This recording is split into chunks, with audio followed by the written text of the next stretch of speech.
Hello guys, welcome back to another video. তো আজকে তোমাদের সাথে শেয়ার করব দোকানের মতো সফটি এবং টেস্টি ডিলিশিয়াস দই বড়া বাড়িতে কিভাবে তৈরি করবে তারই রেসিপি। ভিডিওটা স্কিপ না করে পুরোটা দেখার অনুরোধ রইল। তো দই বড়া বানানোর জন্য 2 কাপ বিরুলির ডাল আর 1 কাপ মুগ ডাল আমি আগে থেকে ভিজিয়ে রেখেছিলাম। তো সম্পূর্ণটা মিক্সার জারে দিয়ে 1 টুকরো আদা আর 1 চামচ নুন দিয়ে কিন্তু ভালো করে আমি এভাবে পেস্ট করে একটা পাত্রে তুলে নেব। নিয়ে কিন্তু আমি এটা খুব ভালো করে ফেটিয়েছি হাতের সাহায্যেই। একবার ফেটানোর পরে আমি একটা বাটিতে সামান্য জল নিয়ে কিন্তু একবার টেস্ট করে দেখছি। দেখো কত সুন্দর বড়াটা কিন্তু জলের উপর ভাসছে। তো আমি আবার পুনরায় তোমাদেরকে একটু ফাটিয়ে দেখাচ্ছি। তো আমি এইভাবেই পুরো ডালটাকে ফেটিয়ে রেডি করেছি।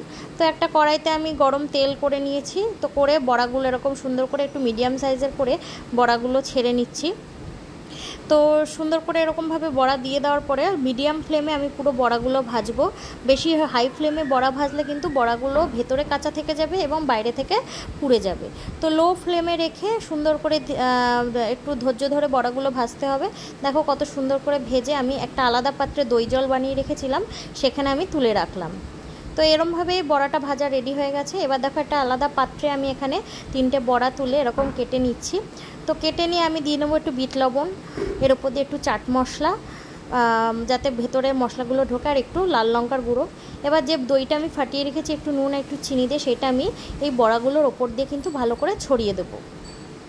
তার উপর দিয়ে আমি আবারও একটু বিট লবণ চাট মশলা দিয়ে তেঁতুলের টক মিষ্টি চাটনি, ধনেপাতা পুদিনার চাটনি আর একটু ধনেপাতা ছড়িয়ে তার উপর দিয়ে কিন্তু আমি দেব এই ঝুরি ভাজাগুলো। আর একটু লাল লঙ্কার গুঁড়োও আমি ছড়িয়ে দিচ্ছি। যারা ঝাল খেতে বেশি পছন্দ করে না তারা এটা অ্যাভয়েড করো। তো চলো রেডি একদম দোকানের মতো দই বড়া। তো তোমাদের কেমন লাগলো অবশ্যই কমেন্ট করে জানিও। আর আমার চ্যানেলটিকে সাবস্ক্রাইব করতে ভুলবে না, তাহলে অবশ্যই নতুন নতুন ভিডিও সবার আগে পৌঁছে যাবে তোমাদের কাছে।